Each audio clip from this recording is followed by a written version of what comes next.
இந்த வாட்டி குழந்தைக்கு பஸ்க்கு பேசிட்டாங்க. அங்கேயா சாமி வீட்டுக்கு வரல.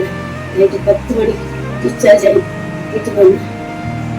அந்த மன அழுத்தமான தெரியல.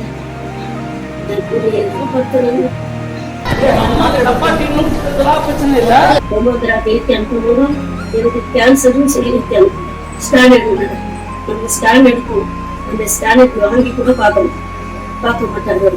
நோட்டை தூக்கி கூப்பிட்டேன். நான் டாக்டரா நீ டாக்டர் நீ ஏன் எடுத்தியோ அப்படின்னு கேட்பாரு அவரு.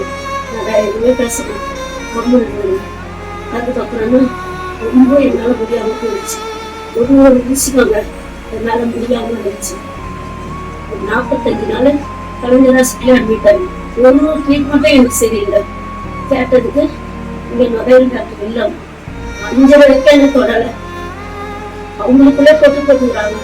கேன்சர் பேசுறத யார் முக்கியம் அனுப்பிச்சாங்க சொல்லணும்ல. எங்களை மாதிரி ஏழைகளுக்கு அரசு மருத்துவமனையில சரியா சிகிச்சை கொடுக்கறது இல்லைன்னு விக்னேஷுடைய தாயார் குற்றச்சாட்டு.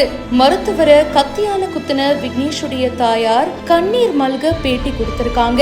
கிண்டியில அரசு மருத்துவமனையில மருத்துவரை கத்தியால குத்துனது பரபரப்பை ஏற்படுத்துச்சு. இந்த சம்பவத்தை பண்ண விக்னேஷ் அப்படின்றவருடைய தாயார் இப்போ பல விஷயங்களை பத்தி பேசியிருக்காங்க. போன வருஷம் நவம்பர் மாசத்துல இருந்து எனக்கு உடம்பு சரியில்லாம போச்சு. கேன்சர்னு சொல்லிட்டாங்க.